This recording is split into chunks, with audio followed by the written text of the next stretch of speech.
Last time we got rid of conductive materials and charges and moving in magnetic fields, and we just had fields changing with time and kind of creating other fields. So we're going to take that and run with it, and we're heading into chapter 10 territory, where we're writing these fields as complex exponentials.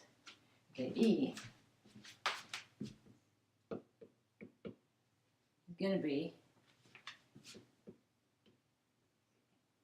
some spatial function,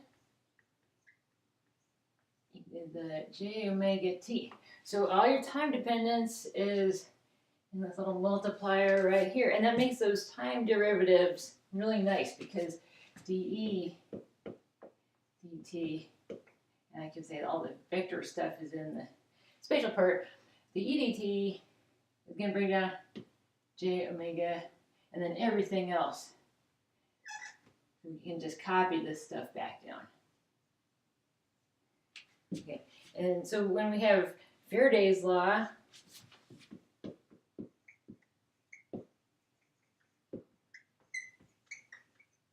curl of E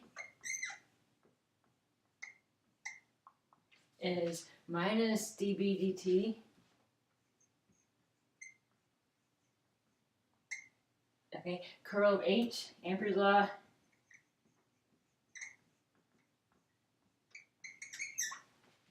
is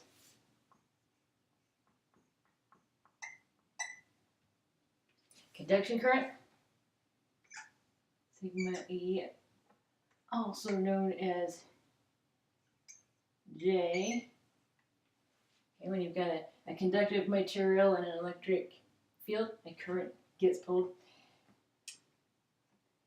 plus this displacement current, d dt, we can write that as epsilon d e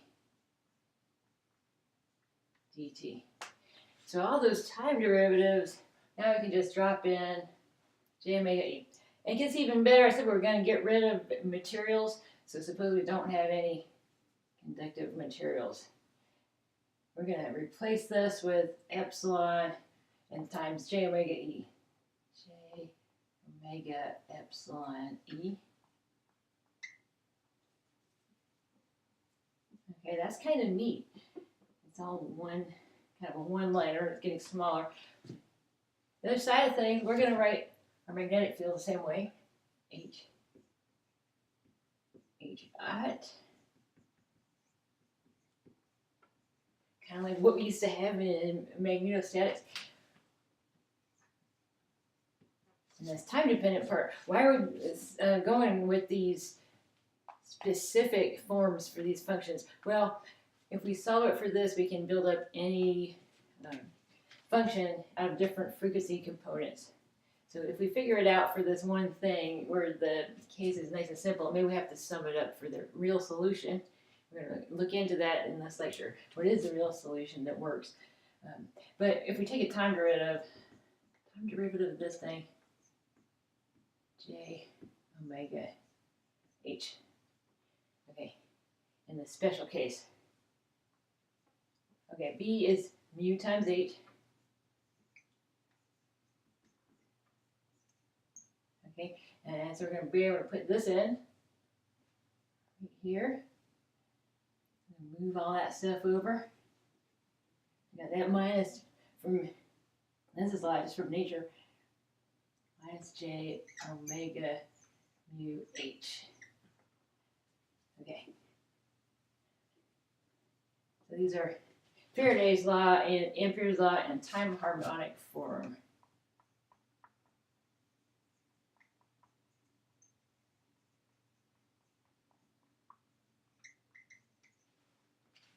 Okay, but there's more that we can do from this starting point. And so we can start just like we did before in the previous lecture where we plugged a known solution for H. Someone gave us H is a sinusoid. We'll plug it in here and see what the corresponding electric field is. We could have started here, and we did. We kind of moved that thing through. We can start here and apply an operator to both sides. Okay, so let's do the curl on both sides of Faraday's law.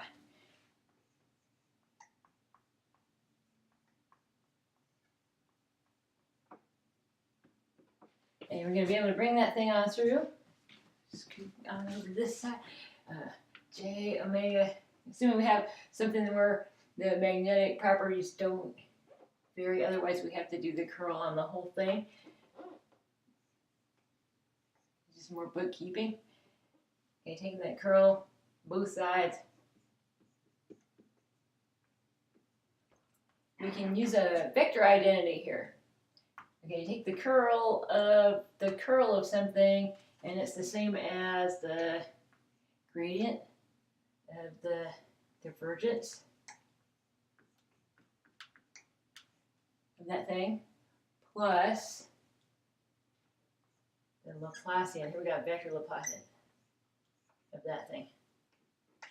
Okay, so that's this side. And for this side, we've got the place we didn't start with. We took the curl of both sides of this. We still have this extra piece of information. We can J omega mu times J omega, drop this in from Ampere's law. J omega epsilon E. So that looks promising, and what we're trying to achieve here, maybe we're just playing around with math. So one thing we've got is, this is 0 just because of math. You plug in all the values and you work through these operators, and a lot of things you're going to cancel out. Math. And so what we end up with, I'm going to write it nice and big down here. Take all the pieces that survived that operation. Del squared E is going to be,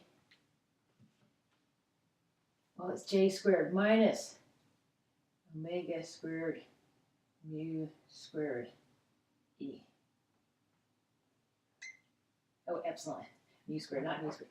Mu epsilon E. Okay, we're used to seeing mu and epsilon together. In the last lecture, the previous one, we talked about their connection to the index of refraction and the speed of light. They usually go together in pairs in these things.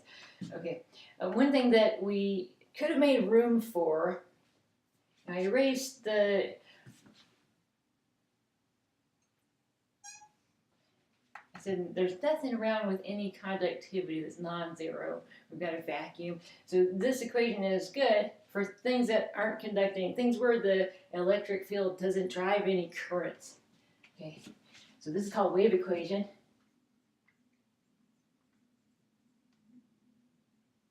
In vacuum.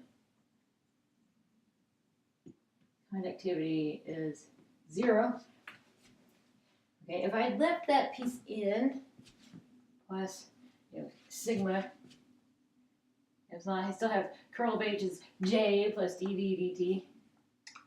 I'm going to have this extra little multiplier in there, and I have to make room for it. I would distribute that out.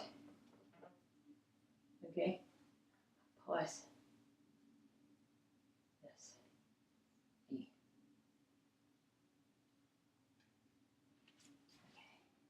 Oh, and I have to do J omega because I want to bring it through. So there's a little extra. This thing's coming through. J omega mu sigma. If you can read all that, it's in at the end of chapter 9, beginning of chapter 10. This extra little piece comes in, and it's got an imaginary component. And what that means, kind of big picture stuff, is if you do have conductivity, it's going to generate losses, and you're going to get something that's a real negative exponent. And as you drive the electric field, or you drive currents with the electric field in a material, if it's conducting, you kind of lose energy by heating up the material by driving these currents. If you don't have it, and conductivity is 0, you get something a little bit neater. And you get something that we can solve. So we just dropped on you in the last lecture that electric field or the magnetic field was a sinusoid, but was that allowed? Well, we kind of did some wishy-washy and said, well, yeah, whatever the real solution is, you can build it out of frequency components. But here we've got something, and we're going to call it del squared of E is gamma squared b. Okay, a thing that's second derivative is a constant times that same thing is a sine or a cosine. That's a good example of something. So with this wave equation, we can solve and find waveforms that kind of work with Maxwell's equations.